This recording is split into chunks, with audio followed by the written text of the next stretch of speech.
right mind. Interesting enough, too, is that among the sayings, they claim that your attitude will determine your altitude. So one could have great knowledge, great wisdom, great data, great information, great technology in their possession, but if they do not have the proper attitude or the right spirit, then that attitude and spirit that is wrong will short-circuit the power found in the technology, the data, the information, or the wisdom. Does this make sense? They go as far as to say that if you took the word attitude and you turned each letter into its numeric equivalent, A would be 1, T would be 20, I would be 9, U would be 21, D and E would be 4 and 5. If you added up the numeric equivalent to each letter in the word attitude, it equals 100. Showing that the attitude is 100% the first phase of putting on the new mind that we might be able to put on the new man. Y'all still with me? In my book, August 27th, verse 251, the Honorable Minister Louis Farrakhan says this. He says, the attitude is the orientation of mind. He said Jesus spoke from the Sermon on the Mount, and he offers the Beatitudes. Y'all still with me? He said he offers the Beatitudes to put their mind in a state that they can receive the mind of God.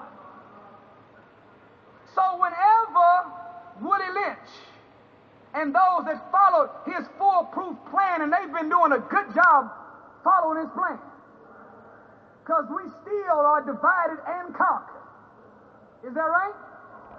He said that he uses fear, envy, and distrust for control purposes. In other words, he readjusts the frequency of our mind to be in tune with a carnal mind, not a spiritual mind. Right? Well, if this happens, then we are stuck in the wrong spirit, attitude, or frequency to be able to even receive the mind of God when it shows up. So the first thing that must happen is that there must be among us an attitude adjustment. Would you agree? The Beatitudes, which the Honorable Minister says are designed to put our minds into a state that they can receive the mind of God. In the book of Matthew, 5th chapter, 3rd verse, it says, blessed are the poor in spirit, for theirs is the kingdom of heaven. It didn't say blessed are the poor in pocket. Did you hear me? It said blessed are the poor in what? There's nothing wrong with acquiring wealth. Did you hear me? However, any time that we are carnal-minded, we end up seeking ye first the things of this world, and then if we got any energy left, we'll try to be righteous after that. But that's not the instruction. The instruction was to seek ye first the kingdom of God, and all its righteousness and all these things will be added unto you. So the problem with us is that we have become victims of what the W.E.B. Du Bois called mammonism, materialism, where we don't feel like we somebody unless we got on a certain brand. I don't feel quite myself unless I'm driving a certain type of car. Negro go out of town, accidentally left his jewelry. I can't leave the hotel. I don't have my necklace.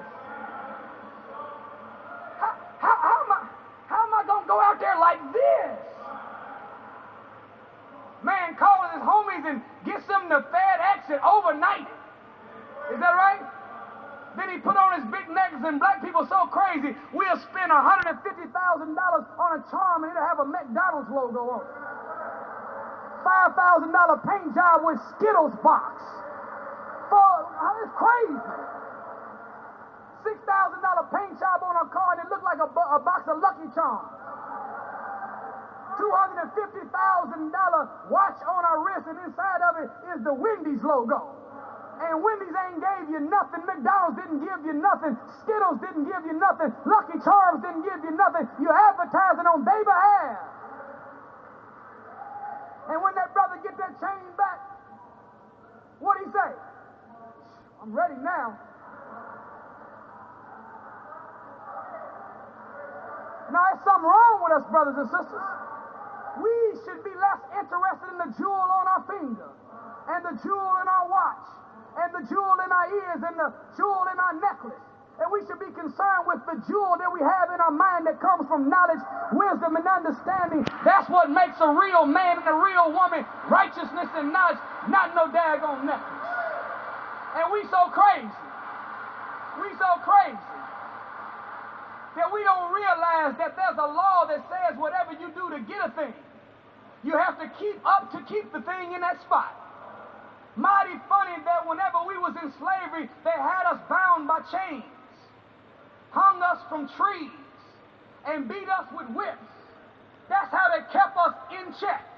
Nowadays, we are wearing chains, call our cars whips, and we smoking trees. The same stuff that was, what? It's the same flavor with a different label, but it's all keeping us in slavery. It all has us in bondage. It all has us in check. All praise is due to Allah. So there's nothing wrong with getting some money, as long as your morals is better than your money. There's nothing wrong with stacking up your cheddar as long as your character is greater than your cheddar. What? There's nothing wrong with having a little bread in your pocket as long as you got more belief in your heart. There's nothing wrong with having the dollar as long as you don't put the dollar above Allah. As long as Allah is first and all that's second, it's okay to have a little something.